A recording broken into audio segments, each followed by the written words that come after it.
Really, I'm excited to be here. I was supposed to keynote last year's conference, and every time in my career, 4 different times that I've been scheduled to Australia, I've always been canceled. So it was so exciting to actually finally get to come. I'm a fan of your country. I got a chance to see Sydney. I've had a chance to sail out in Melbourne. Just beautiful here today too. I think you guys really have it going on down here. I did fill my sink this morning, all the way to the brim.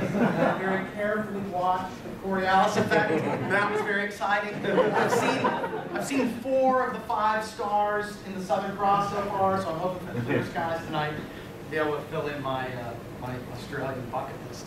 But it's the job of a keynote speaker to not be dull. And it's also, I think, my responsibility not to turn this into a Pearson commercial. Because I think we'll be talking a lot about what we all can do together over the course of the conference. We'll be talking about the kinds of solutions that Pearson has.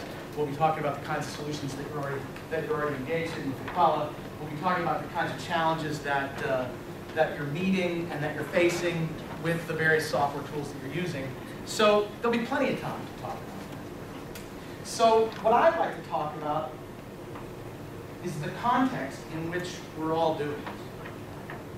Because we're all on a mission.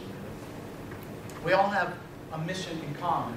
And this mission is to somehow make a transformation in education occur. So that's really what I want to talk a little bit about. And I'm going to ask you to enter a certain frame of mind as we start to think about it. It's a weird thing to ask your audience to actually listen to you. But I'm going to say some things that will seem outrageous. And what I would like you to do is, I would like you to consider them.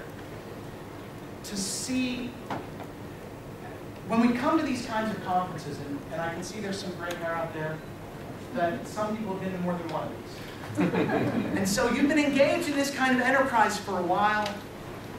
And I think that we always, when we come to these, we're amongst our people. We're amongst people who think that technology can make a difference in education. Maybe people who've been engaged with technology in education for a time. You probably have your favorite success stories that you know. And so these are very hopeful times. But I think we also have to be mindful of the fact that largely there is still a huge job to be done. And so that's what I want to talk to you about today. So I'm going to start with this character. Eric Ashby, a fabulous title, The Master, at Clare College in Cambridge. He was asked by the Carnegie Foundation to consider what progress technology would have in education. This is what he had to say. He says, higher education and education generally now faces the first great technological revolution in 5 centuries. Clearly, Eric Ashby has a flair for the dramatic. 5 centuries. This technology that's had a profound impact on society generally promises to have powerful influences on higher education. That word promises, I think, is interesting because it means, oh, I can see how this would happen, but it hasn't happened yet. And finally, he says, faculty members, we find, at this moment tend to be somewhat resistant or apathetic in their attitudes toward instructional technology. Here's the part that I think is sad.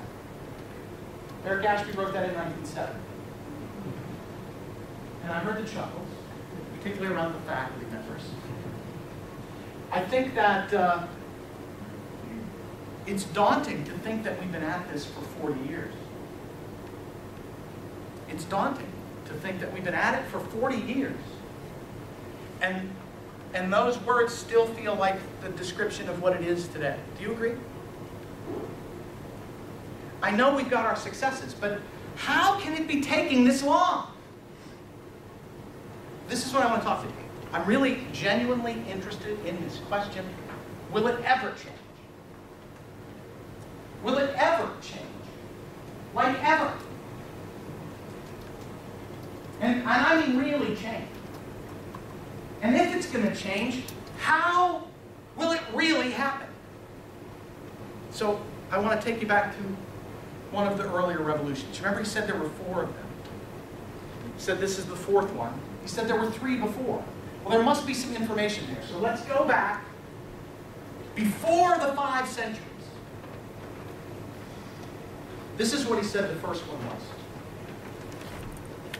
The first revolution, remember now, there's 4 revolutions. One of them is the technological revolution that we are maybe in the midst of. The other 3, the first one is school. Really? Seriously? That's a revolution in education? School? Yes. When human beings stop teaching their kids by themselves and begin to send them together to learn from experts. School. Do you think it was hard? Like, do you suppose there were people saying, over my dead body will that kid get on there with that Socrates character? I've heard a lot about him. In fact, I think he might be a danger to the youth and should be put to death. So, there is some controversy, no doubt. But there's also some amazing result that occurs.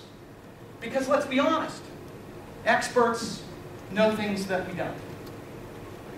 So school is the first revolution. What's the second? Yes, to go to books. To go to books. Boy, what a slam dunk that must have been. Like, surely there was no resistance to that idea. Nobody could have said, wow, what a stupid idea. No way, we're hanging on to the old. Socrates himself. Socrates himself says this. In the Phaedrus, when he's asked, hey, should we use books? Aren't they great? They're really terrific for disseminating knowledge. He's scathing about books. Books are a substitute for intelligence. The words are passive. They don't know when to speak. You write them down as if they're true. You don't know when you read them whether they are or not. Are they appropriate to the situation? Only the living word. He who knows. Socrates knew how to hold on to the job. Right? Socrates was in the teachers' union. It's like these books, they're gonna change my pedagogical style. I'm not having it. These revolutions, they take centuries to come about. They take centuries. What's the next one? This is the third one, right? There's only one after. That's the technological. What's the third one? There hasn't been one in 5 centuries. So let's see. 500 years ago is like, anyone feel like Ferris Bueller? Print, indeed. Now, what could be controversial about moving from book to print? That doesn't even seem like a revolution. But of course, it's a change in the scarcity of knowledge, as the book was before it. Because the expert, not very scalable. Right? The expert, not very scalable. Aristotle taught Alexander the Great. And as a result, he didn't have any time to teach anybody else. So Alexander the Great got a fabulous education. Everybody else was screwed. But when Aristotle writes a book, Aristotle has been teaching people ever since. And when the book began to be printed, then everyone can have the book. Isn't it wonderful? Surely there was no resistance. Cardinal Newman in 1800s says this: what the steam engine does with matter, the printing press does with the mind. It will act mechanically, and the population will be passively, almost unconsciously enlightened. Look at this now. Whether it's the schoolboy or the youth at college or the mechanic in the town, all have been the victims, in one way or another, of this preposterous and pernicious of delusions. Are you serious? Because the idea is, you won't know what to do with this book. You'll read this book. Will it be right for you? Will you really understand? You will have the illusion of knowledge. We won't even be able to tell who's smart and who isn't. You will have a gloss. It changes the character by which people learn. And all of these things characterize the resistances to these revolutions. And so now here we are. Here we are, it's revolution time again. And we're supposed to, 40 years into this thing, right? 40 years in. Any resistance out there that you know of? Anybody thinking it doesn't? How many times have you been told it's not technology, it's teaching? Technology has nothing to do with it. It's not technology, it's teaching. I've been told it a million times myself. And I don't disagree.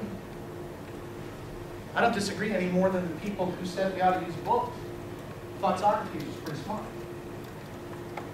What are some of the other oppositions? I'll just give you two. They're like falling all over the place. What do these people say about technology and education? I love this one. Did you see it?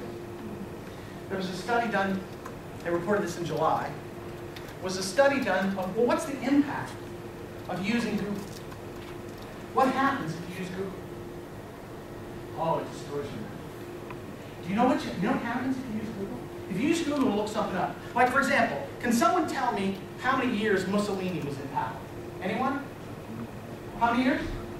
Anybody? How many years? How many? How many years was Mussolini in power? Yes, sir. 21. 21, no. Good guess, though. 10? No? Good. How do we get those numbers? Because you don't actually know the number of years Mussolini's in power. You have to calculate the number of years Mussolini's in power. So basically you're going, oh, let's see, World War II, that's Mussolini. That's a couple of pointers followed in the head. Let's see, World War II, 1940, and then you think of your favorite year, depending on when your country entered or left, who do you like, whatever, you won, you lost.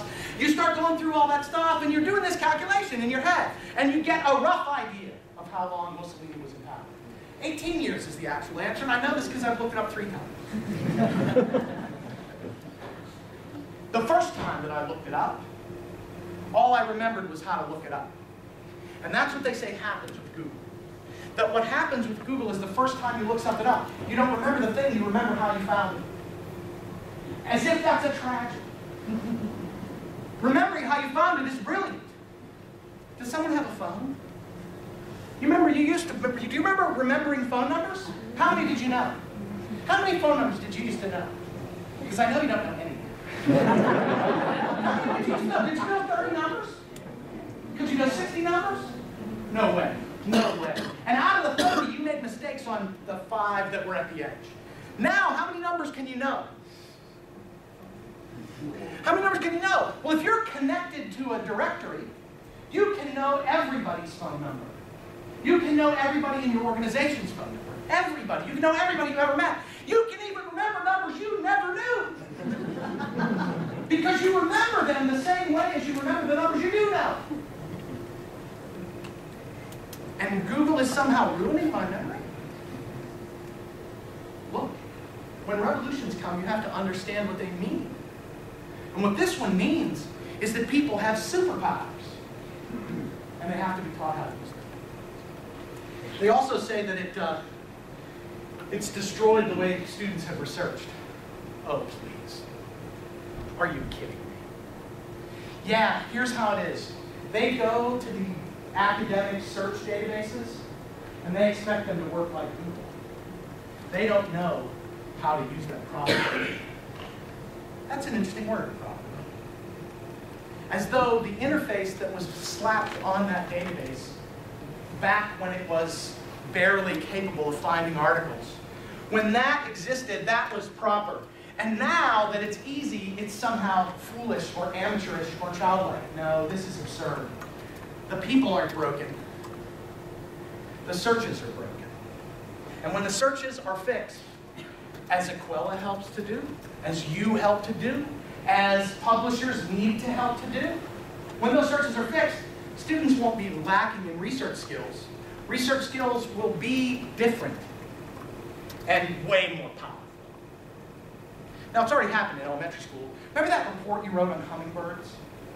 You remember. The one you wrote on hummingbirds, how fast their wings beat, how, you know, the hummingbird paper, the one that taught you how to do, that's where you honed your research skills. You went to the elementary school library to get the one book on hummingbirds.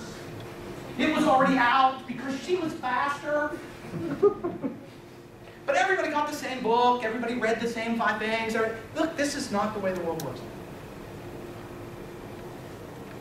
So this idea that this revolution won't come because it would be wrong, it's crazy. The thing is, the last couple of revolutions have taken a long time to happen. Think about how long it took to go from this to that. Think about, that's what a revolution is, right? A revolution is that you used to be able to do this and turn out, buttons at a rate of, 100 a day. And it turns to this, where I don't even know what those things make, probably each other. It's a revolution in capability. And that has happened before in education. 3 other times. What does it mean?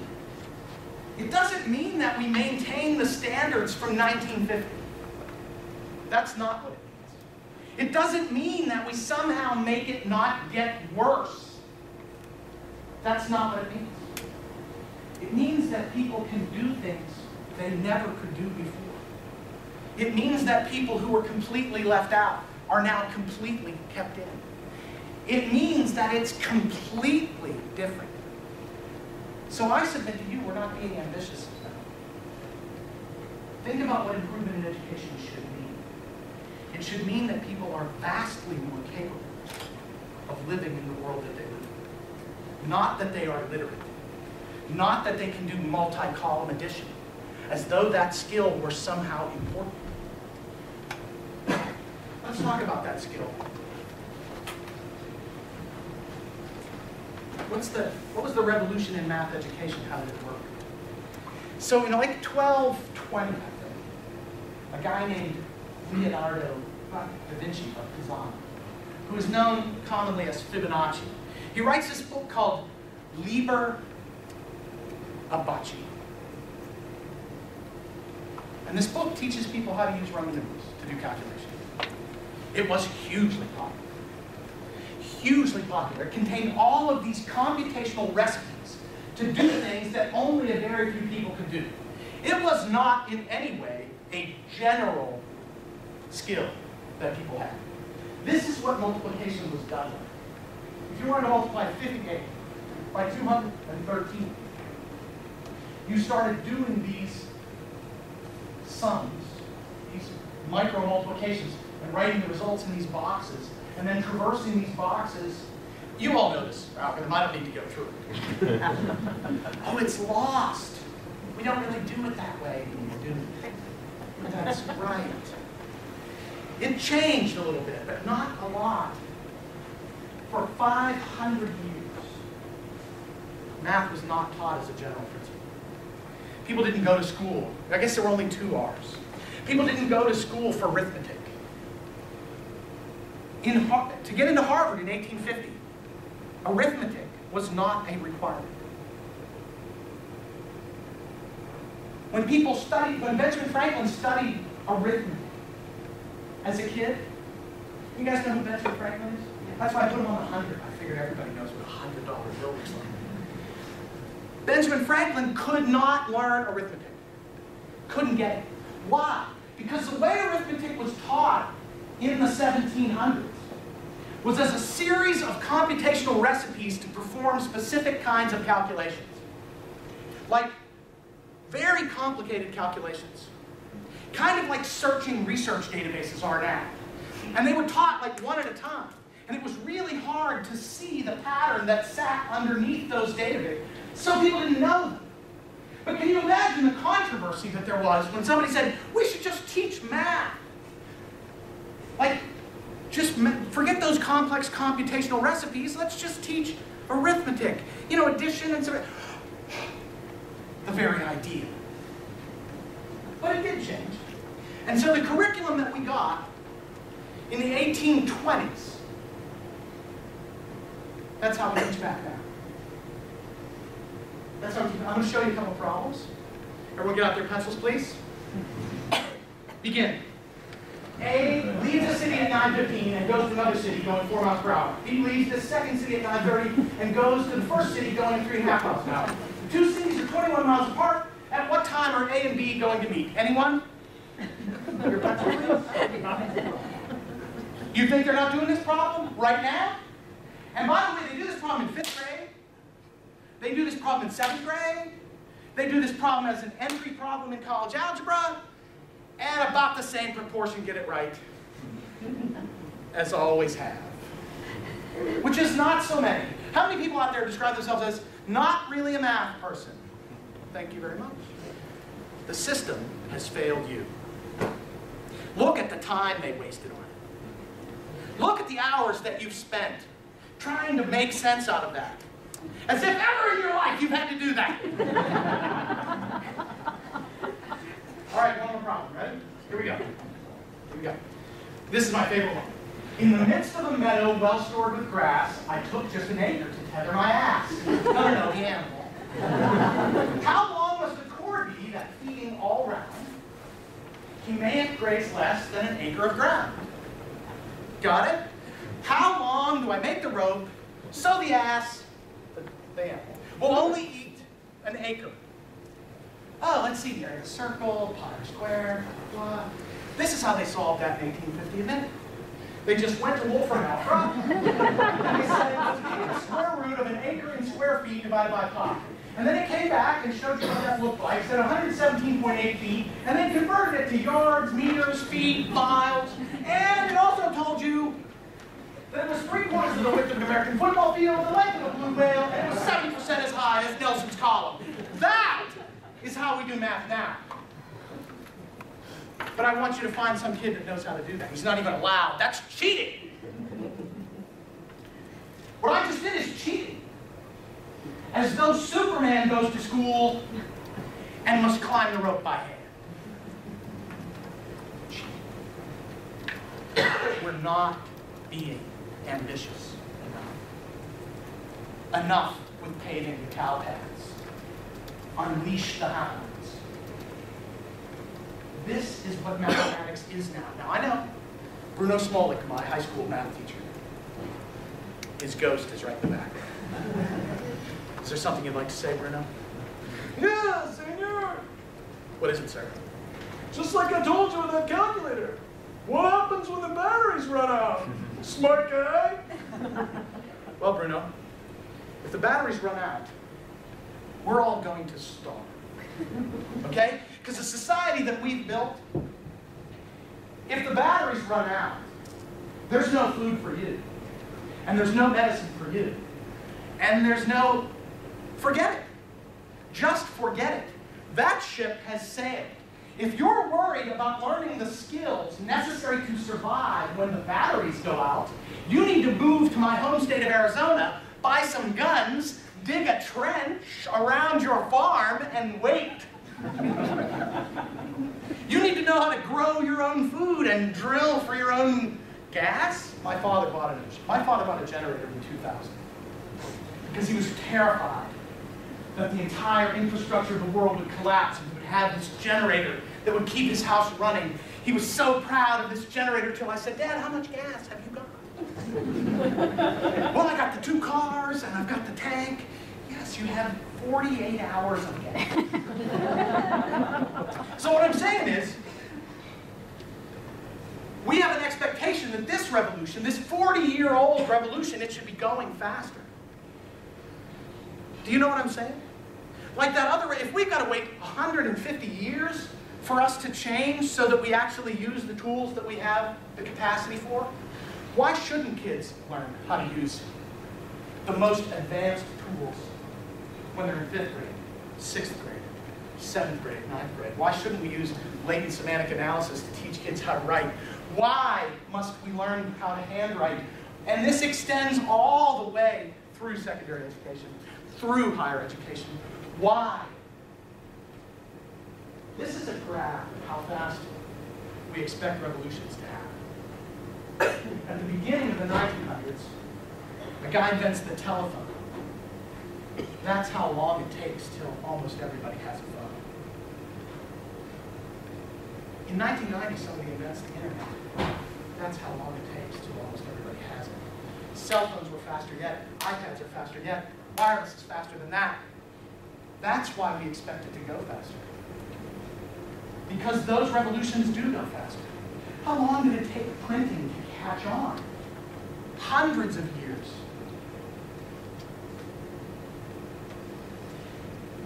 Think about the acceleration. This is how people used to listen to music. On those 78 records, right? When that happened, beginning of the 1900s. It took how long to get to a format that wouldn't scratch, that wouldn't be destroyed? Even that one had its notion that it could only last 15 years. Weren't you a little worried? You had all those CDs. Hey, you know, after 15 years, they're going to start to separate. I wasn't worried. You know why? Because I knew they wouldn't be around. Because this character in his dorm room whipped up a way to transmit music like it was made of gossamer and went from him and his roommate to 70 million people in 6 months with no marketing. That's what I'm talking about. That's what change in education looked like. That's how you know when it had really happened. When people no longer do it the other way, because it's just blown away. That's when you'll know. Look, Samuels invents a checkers player that could kind of play amateur checkers in 1950. Kind of play in 1950. By 1987, chess, which is 1 trillion times more complex as a game, no human being would ever be champion ever again. And then just 10 years later, it plays Jeopardy. Like, we got to start paying attention. Not like the machines are going to be your overlords. It's like the Terminator. Oh, it's possible. Keep your eye on them. Remember how. But because they're going to be able to do an enormous amount of things.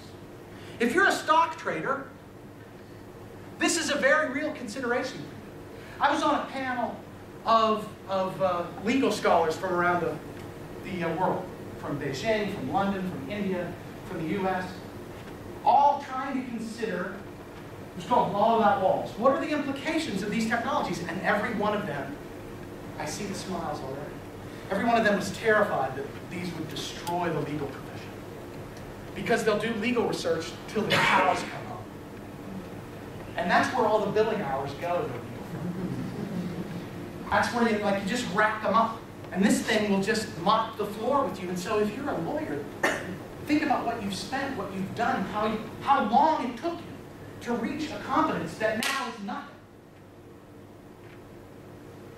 We can't afford the education system we have. Because the world we have will render it useless. Children don't learn usable skills till they're in their late 20s. Meanwhile, in Africa, Cisco trains kids to be network engineers when they're 13 and 14 years old, and they become the most wealthy person in their village. They make more themselves than their village, not anyone in there, but than their village makes. Revolution. Now there are signs that this revolution that has been coming for all this time, that guys like Ashby have been saying, oh, it's right around the corner. Guys like me, you could have seen a talk like this any conference for 40 years now. And I see some people in the back like, yeah, I've seen it a couple times. Boy, I wish I was sitting on the end. But there are signs that it's finally going to take. Here's the ones I think there are. First, Borders is out of business. Borders is Titanic. They're the guys in You've Got Mail. The movie You've Got Mail that destroyed the little bookstore, the mom and pop bookstore, because they were a big urban bookstore and they could sell, and they're done. Nobody would even buy their assets. What's going on with Amazon? Little iPad joke. What's going on with Amazon? Amazon sells more Kindle books. Last July, milestone for them. 18 months after the launch of the Kindle, Amazon sells more electronic books than hardcover books. Hey, that's pretty impressive. Who reads hardcover books? Hardcover books are not where books are read. Paperbacks are what count, and you'll never, oh, January. 6 months after they passed hardcovers, they passed paperbacks. More electronic books sold than paperbacks sold. While paperback book sales continue to go up. So lest you think that, oh, Amazon is unique, they've traded their paper. No. More people buy electronic books from Amazon than buy regular books. this game is over. So if you love books, hoard them. And I think it'll be really easy to acquire them, because there's going to be a lot of people willing to put them to the curb. Just a side note. I don't know how many of you have been following the lawsuit between Apple and Samsung over the Galaxy tablet. Steve Jobs claiming that his patent has been infringed. And Samsung said, no, there's prior art. And they cited Stanley Kubrick. This is no lie. They cited Stanley Kubrick in 2001 because they said, look, see that right there? See this right here? That's an iPad. It's black on the border, it's flat, you can see because it's laying on a table. It's capable of video if you watch the video like they're talking back and forth to the Earth. You know, absolutely. This is how you know we're living in the future. By the way, it's not really 2001. Because obviously 2001, he was a little optimistic, right? Like AI didn't really happen, we haven't really gone to Jupiter yet. We're a little behind relative to around the clock. I think we're really a little closer to Star Trek, right? Because here's Captain Picard, he's having a look at Steve Jobs' new iPad. Picard sees your iPad. Picard's fine. This is what they carry in the 25th century. This is it. If you want to think of a way to improve on the tablet, boy, no wonder Steve Jobs has died. What's he going to do next? He's already into the 25th century. Okay, so here's my argument so far, right? This revolution has been coming for a while. We've had revolutions before. By the standards we should be measuring this revolution, we're not even close. We're not even started. We're maybe 10% complete. What's the holdup? What's the holdup? This is the essence of what I believe. This is the call to action I'm giving to each and every person in the room. What's the holdup? What do we have to do? What is stopping this transformation? And I refuse to believe it's because, oh, well, it doesn't matter. We've already reached the pinnacle. We teach as good as we can teach. People learn as fast as they can learn. This is it. We're at capacity. It wasn't at capacity the last 3 revolutions, and it isn't this time either. You saw that trick I did with Wolf and Alpha. Every one of you was thinking, damn, how's he going to solve that problem? Boy, how would I solve that problem? I'm glad I'm not standing up there to solve that problem. And the depth of understanding that came from the solution to that problem exceeds the depth of understanding that most people who are trained in arithmetic can master. So I refuse to believe it can be. So I'm going to give you what I think it is. And then over the course of the conference, as I run into you, I want you to do something for me. I want you to say, you know, you're a nut. Or, hey, you know, I agree with you about this, but I think you might have missed that. I am deeply interested in what is holding it up. Here's one thing I think is holding it up. Past success. This is what Clayton Christensen thinks too. That past success is what's holding us up. He applies a theory he calls disruptive innovation to education. This is a theory that he's applied when technology meets any industry, where the technology has what he calls disruptive power. He says it always follows the same pattern. Let me give you a quick illustration. Kodak. Y'all remember Kodak? Remember Kodak, the film company? Kodak's synonymous with photography, right? Kodak now, nothing. They're like a brand that they put on other people's digital cameras. They make no money. They're gone. They're blown away. What happened to them? They were a very high-performing industry. And high-performing industries, their customers want the same product they had before, but a little better. They want film, just a little faster. They want a camera, just a little cheaper. They want a lens, just a little sharper. They want what's called sustaining innovation. They won't tolerate technological innovation. Because at the beginning, technological innovation is down market from them. Remember when digital photography first came out? Do you remember what it was like? Those plastic cameras that would take 640 by 480 pictures? And you had to be a rocket scientist to plug them in and download software and all this craziness, and then you print them out. You get these really nasty looking pictures. You'd be like, who would do this? Children. Children would do it, and children did. Anybody who couldn't afford a camera, down market, that's where the cheesy stuff breaks. Where did transistor radios come out? When vacuum tube radios were fantastic, well, they come out for kids. They come out for the underserved. They come out in the developing world. They come out, that's where they come out. And then what happens? These people have a different appetite than these people. Change it all you want. Knock yourself out. Change it every day. As long as you're improving at the rate that this thing is capable of improving, go crazy. And look at the history of digital photography. How long did it take? Less than a decade. Who even has a camera in this room? It's in your phone.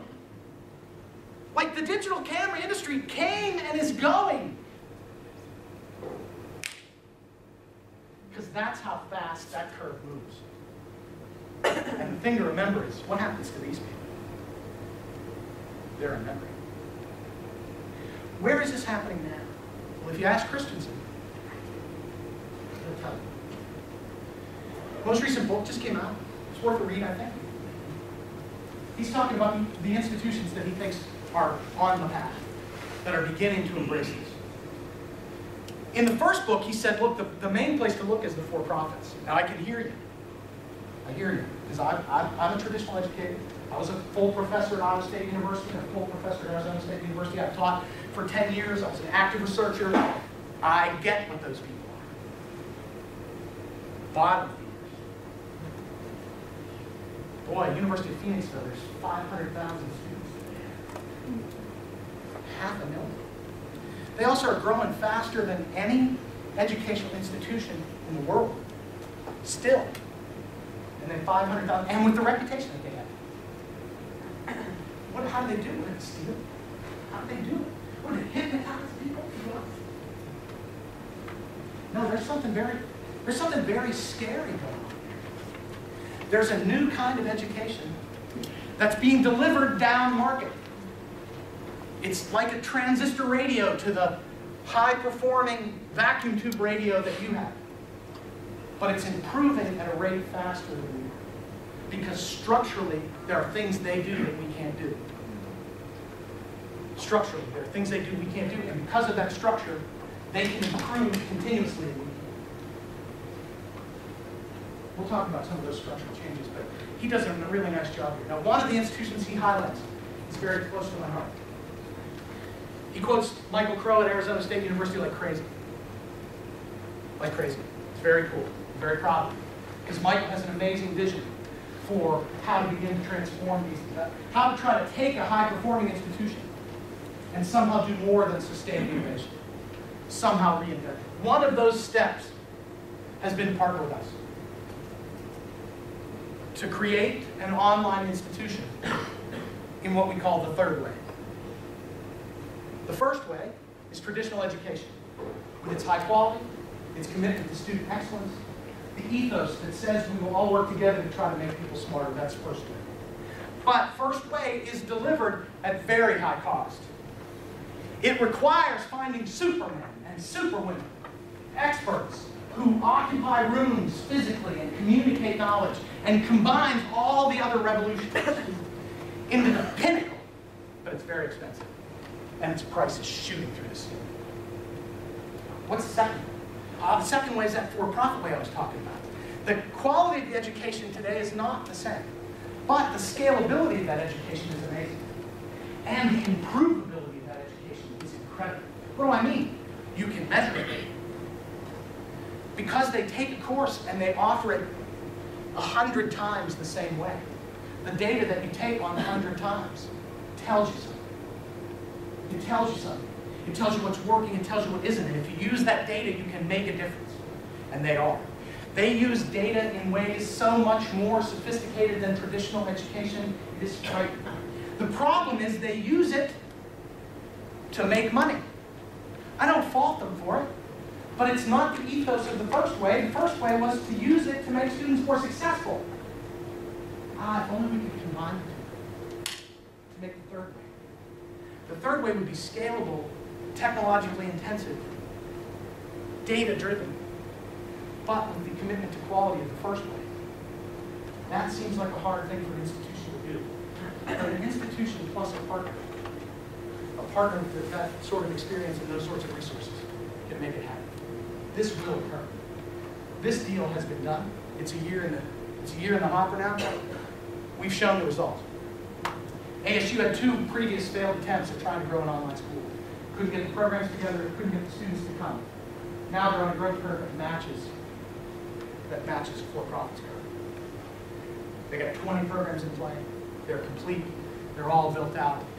They have marketing in play that competes with the universities of Phoenix, but they have retention rates, they have graduation rates that exceed their on-ramp. So that is happening. And if it can happen there, it can happen not anywhere, but it can happen a lot of places. And that will bring the revolution. We're going to talk about that some more today, if folks are interested. Ryan is here. Ryan has some significant experience there. He and I will be discussing that more. Obviously, I couldn't go through a keynote without talking about Equella and the role it plays. And I'm serious about it. One of the major distinctions that is finally beginning to happen in the application of technology to education is that we're losing the focus on tools. Oh, do you use Moodle? Are you a WebCT? Blackboard? Which blogging software do you use? As though that was going to change education. And instead, we're starting to focus on content. The thing that actually makes people learn something. We're starting to focus on content. How do we leverage that content? How do we find out who's using what? How do we measure its use? How do we engage the engine to, as a collective, begin to understand more about what makes people learn? That's the potential of this technology. Now, when you think about your repositories, you know you're doing some of those things. I want to talk a little bit about how Pearson does those things. It's not a commercial. I'm not selling this thing. So if somebody wants to buy it, there's somebody that I can take your order. But I'm not selling it today. No. I want to acquaint you with the concept. Pearson knows that selling textbooks makes them more than $4 billion a year now. And somewhere after the digital shift, it will make them no $1 billion. So they know we need to have another expertise. We believe that expertise needs to be around educational technology applied to this. So what does that mean? Well, I'll give you a very pragmatic example. We have a program called MyMathLab. MyMathLab was developed in conjunction with math educators. First at Virginia Tech, and then at the University of Alabama. And in conjunction with those educators, they invented a new way to teach mathematics.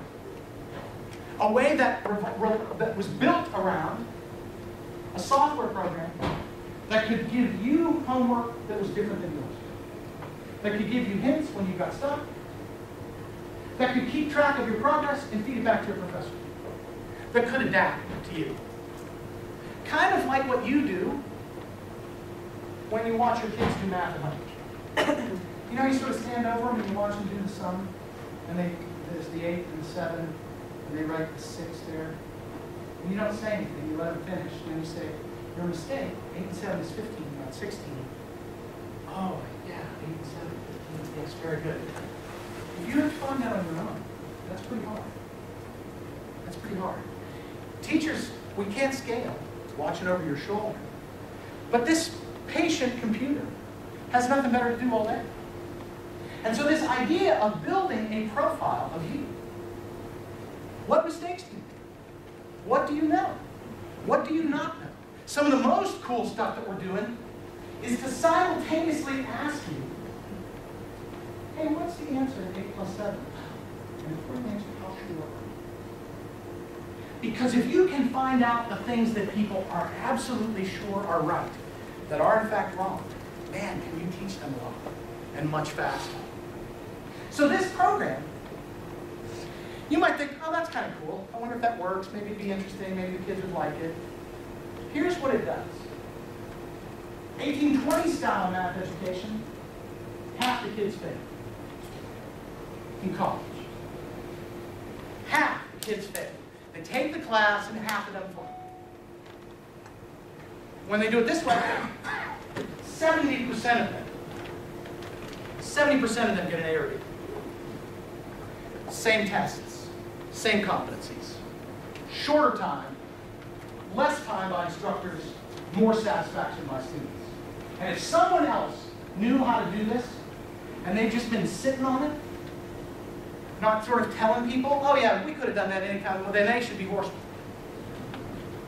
So what I'm saying is, it's very clear to me that when we put our heads together and we use these technologies, when pedagogy, publishers, content, instructional designers, when we all put our heads together, we can change like a revolution. Right now. It is not technology that keeps us from doing it. The personalization of learning will be what publishers' role will be. There are more than 2 million students right now, this minute, using my math lab this term. One question at a time. Oh, look at that mistake you made. And you, and you, and you, and you. Oh, you 7 are all making that error. People like you, who make mistakes like that, who when shown content like this, suddenly they have, do you see it? It's just like Amazon knows your mom. You notice that? Amazon, she knows your mom. You buy gifts for your mom. Oh, this is my experience. I buy gifts for my mom. She doesn't. She's nice about it. Oh, that's nice to hear. How do I plug it in? When I ask Amazon what to get her, oh, I think she'd like a nice tea cozy. I don't even know what a tea cozy is.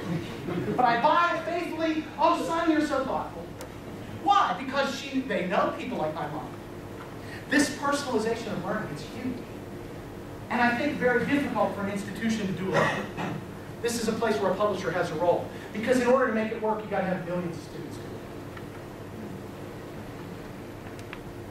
This guy's right. Herb Simon, he was an AI researcher.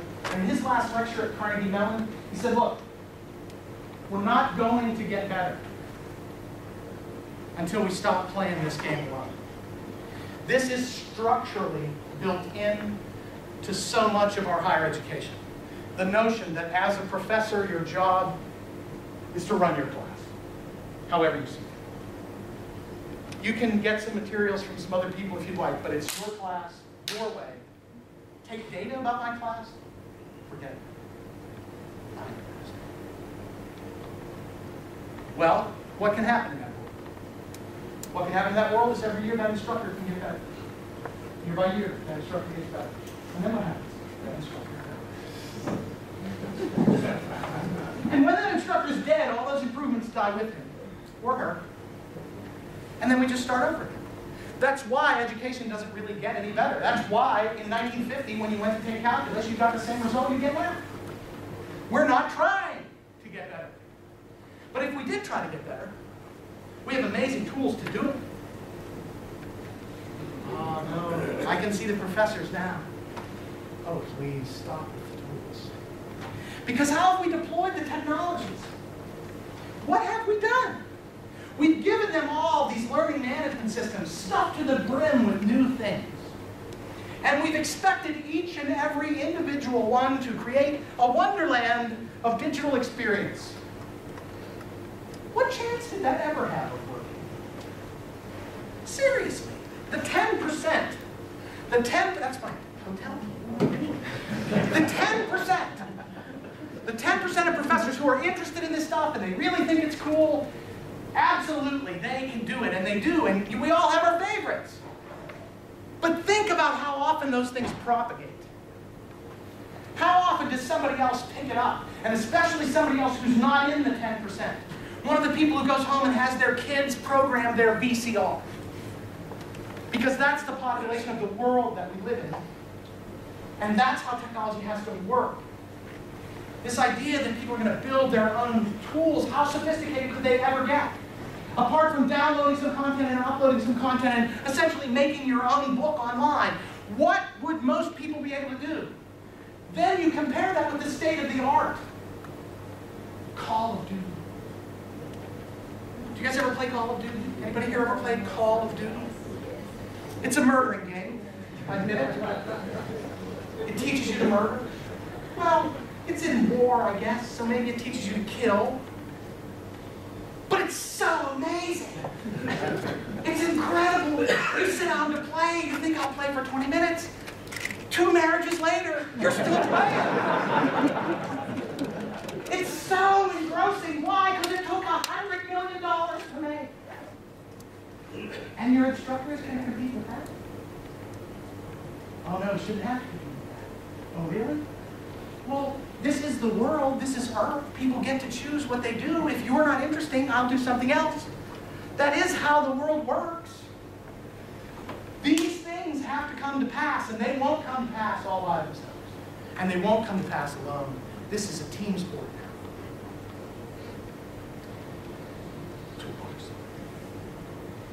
So this is how it will come to pass. Now is the prophecy part of it. And we're drawing to a close, folks. Hold on. What did the App Store do? What did the App Store do? Like, have you seen how, do you know that Apple has sold 50 million iPads? That Apple has sold 100 million iPhones this year? 100 million? Really? How do you get stuff on? Do you like go to the store? Remember, that's how people used to buy software. It was like going to the bank.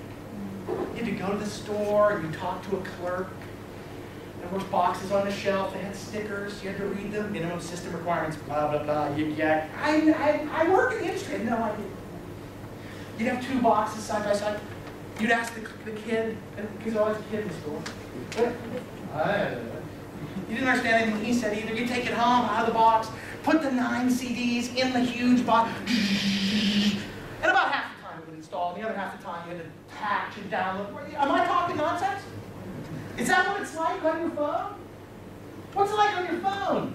It's like, I have a wish, it is fulfilled. That's what it's like on your phone. I have a wish, it is fulfilled. I wish that she would show up on my phone. Done. 99 cents later. Push it.